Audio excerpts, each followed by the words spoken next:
And so again, I mean, thank you so much, Natasha. That's just amazing. It's just, again, it's a repeat. There's a power in sharing our stories, right? Because it's one thing to also ask questions, but it's when we share of ourselves and share our stories, that's when we can really learn. That's the real point of learning, and that's really the jump-off point, as I was saying. That's the seed, because you know, in a lot of ways, we're all just a bundle of stories.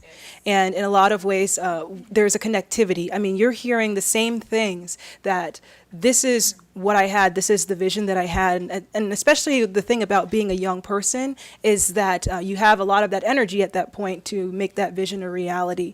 And I think it's very, very encouraging as you share your stories to somebody out there that might be listening, that it especially catches, that they know they can do it too. And again, I'm just going to do the best that we can to keep within the time that we do have, so that we still have time to network and other people will be able to ask questions. So I'm going to ask the last two panelists that we have here your respective questions, and I appreciate your answers in advance.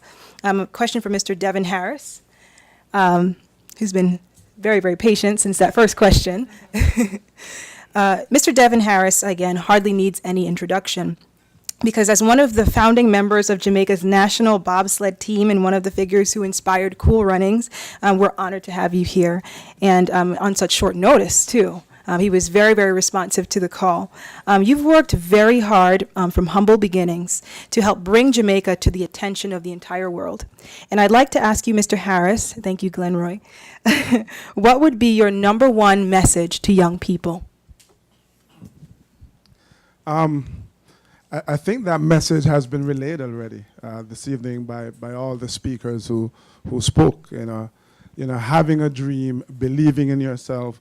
I speak all the time about not waiting until things are perfect to go pursue your dreams. And if you listen to Glenroy, if you listen to what's it, Chantal, you know, who started in her business in her bedroom with no money.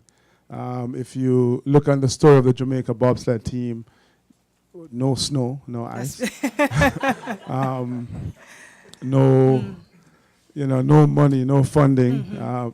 You know, you look at my personal story. I grew up in Waterhouse, and you know, and a year after high school, I was at Sandhurst, the most prestigious military training school in the world.